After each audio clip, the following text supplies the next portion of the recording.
and welcome back to NormskiTV. Just going to be looking at some news coming out today with regards to the Arsenal Club. The Sky are reporting that Arsenal, the first team players and the head coach and the coaching staff have agreed to take a 12.5% pay cut, and this is because of the coronavirus, the pandemic that's in our world today.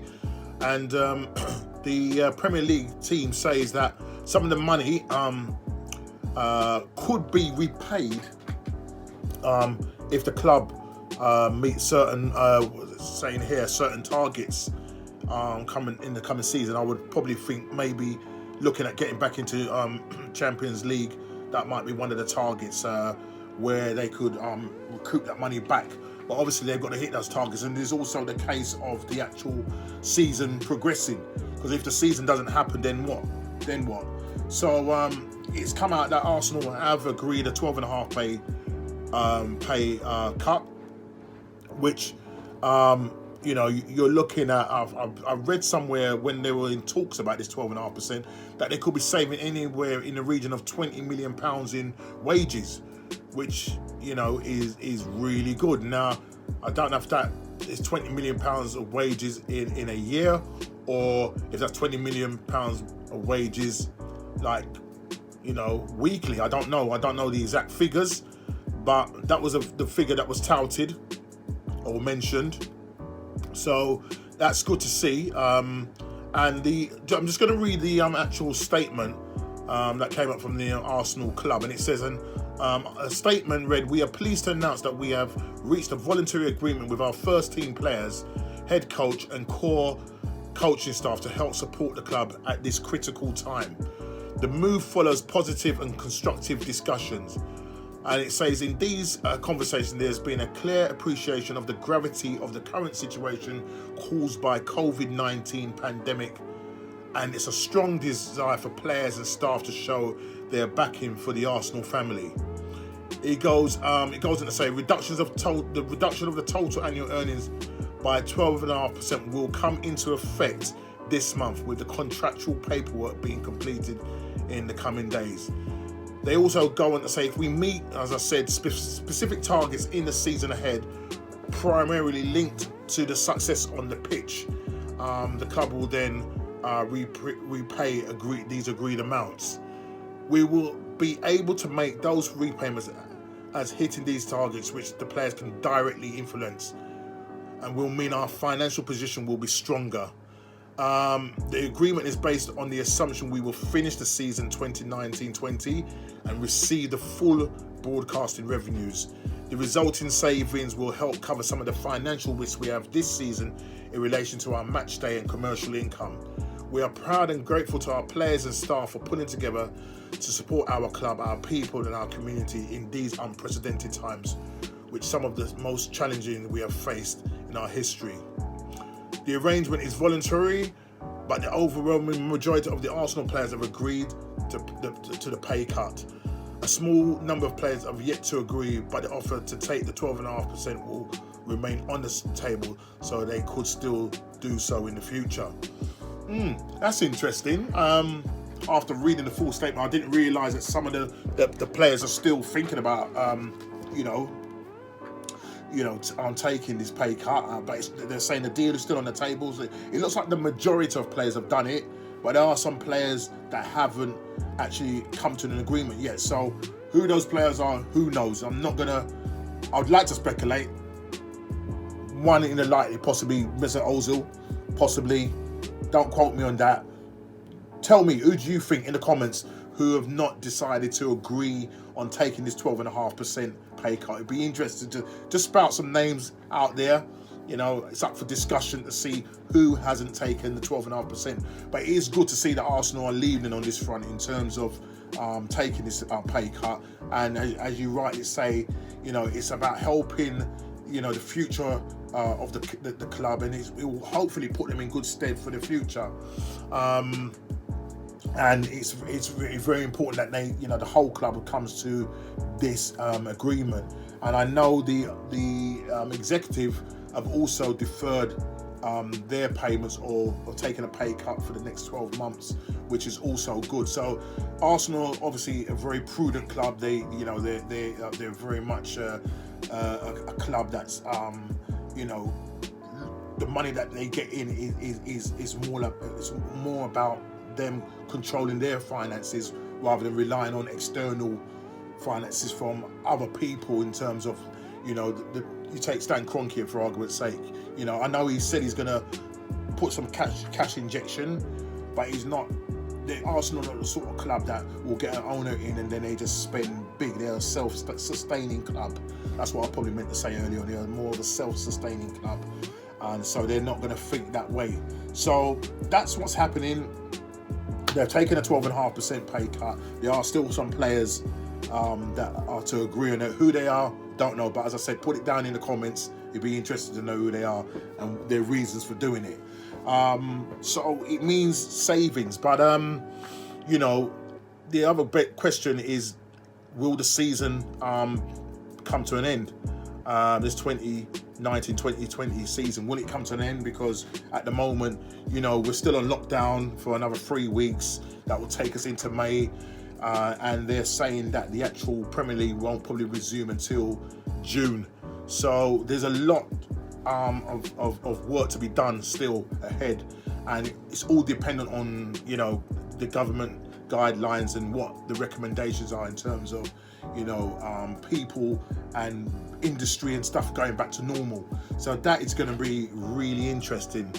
And will taking this 12.5% pay cut, will that help towards going towards transfers? And the bigger, I'll say the bigger picture is all about making sure that the staff are paid, the people that are working in the shops and in the stewards and so on to keep the club running.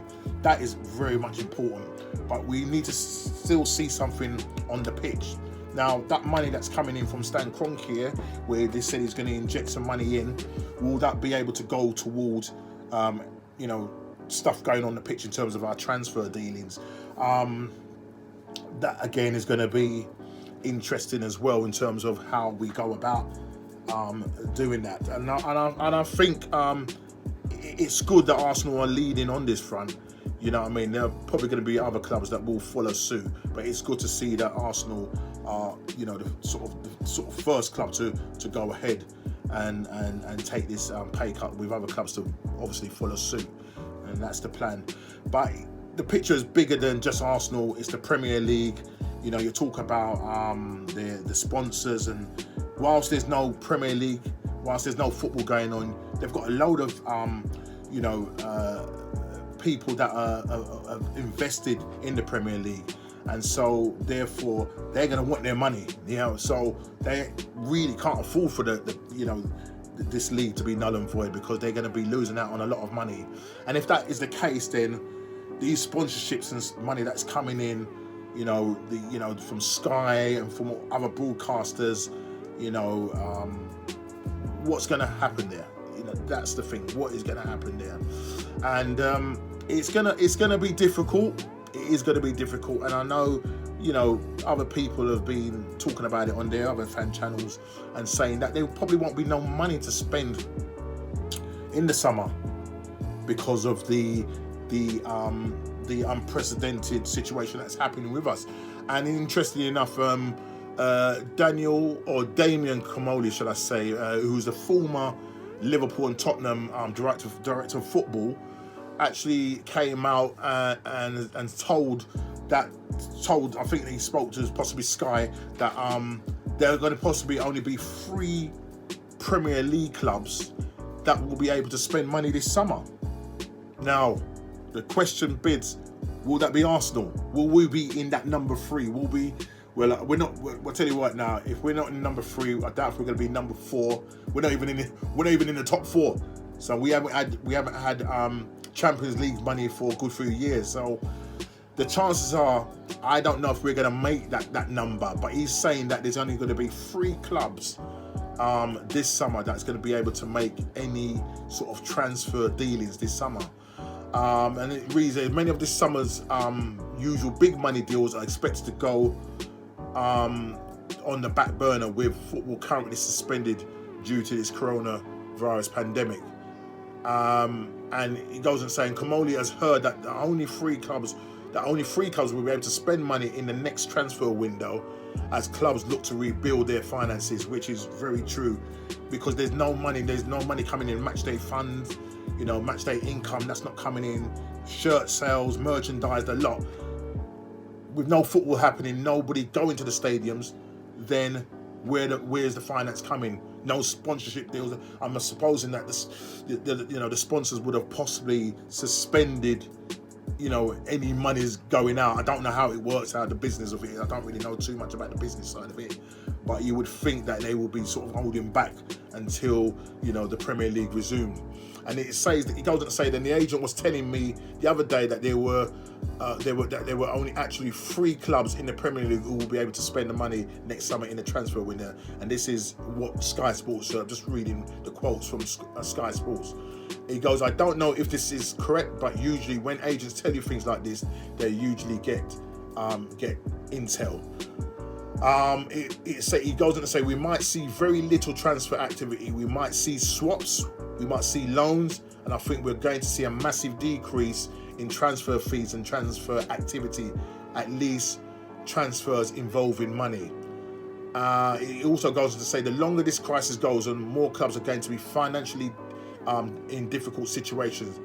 The first thing that will be impacted will be player remuneration. The second thing will be transfer fees.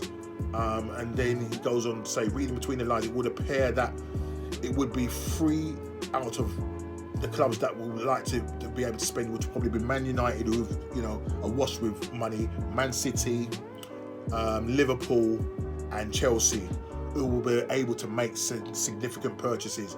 One being that Man United, we know, are always awash with money. They're one of the richest clubs in the world. Man City, they've got the likes of the Arabian or Dubai owners, the Sheikh Mansour, that owns them. So they're going to be, even though they're under financial scrutiny at the moment, but they've got the money. Liverpool, who have done well with regards to Champions League, and they're very good in terms of their transfer policy. And Chelsea, again, who watched with money, they didn't buy for 1.5 transfer windows, so they're going to have money to purchase. Whereas Arsenal now, the position that we're in is that we have not made the Champions League now for nearly 2-3 seasons, so we are really down when it comes to any sort of money. Yes, we have got a billionaire owner, as in Stan Kroenke, but he's a man that doesn't really like to stick his hand in his pocket, even though reports have come out and said that he is going to be injecting some kind of money in. What that will be, who knows? So it really is going to be very interesting times come when the transfer window does open. And it really does make sense that because of the way the world economy has gone, and the way this pandemic has actually affected the financial world, and it's impacted every kind of business, and football is not, in any way out of this. They're a part of this, and they're absolutely affected by this. And it will be interesting in terms of how they go about their spending their money. Thankfully, we have not heard about any clubs in the top tier, going out of business or anything like that. So we just pray and hope that that's not the case, and that the football season will resume as quick as possible. But at the same time, we've got to take into consideration what the government is saying, is that they don't want to rush things back, because we don't want to have a second wave of this pandemic and we have to start from scratch again, and that will just certainly be, that's it, that'll be the end of it. So those are the sort of the 2 things that I wanted to kind of just talk about. The fact that Arsenal have taken a 12.5% pay cut, the club, which will go to some way into securing the future, because, as you say, we don't know what 2020-21 is going to bring in terms of how the whole Premier League is going to be affected. So they're sort of battening down and just making sure that they're acting very prudent in terms of their spend. You know, there's a lot of money that the players are when we're talking about the wages, should I say, there's a lot of money to spend on player wages, and Arsenal are probably one of the third or fourth highest wage earners in the Premier League. So they really need to be looking about that. So yeah, it's interesting times ahead. I do hope that Arsenal will find some way, somehow, to make those purchases in the summer. What I would say is that Arsenal would have to sell before they can buy. You know, and as Damien Comolli, I keep saying Damien Comolli, he did say that there's probably going to be more maybe swaps or loan deals, and you know the value of players will possibly go down as well. So, well, mind you, saying that if the value of players are going to go down, doesn't that make it much easier then for maybe the top end clubs to be purchasing you know, these players at a nice value? Do you know what I mean? But we'll see what happens. But listen, that's enough of me. As I said, put in the comments who you think has not agreed, and this is from the Arsenal, who's not agreed to take the pay cut, and what their reason for not taking the pay cut. Put it in the comments. Let me know, please. I haven't seen no comments from you. Please put a like on there. Please subscribe, share with everybody else, and we'll speak again tomorrow. Take care.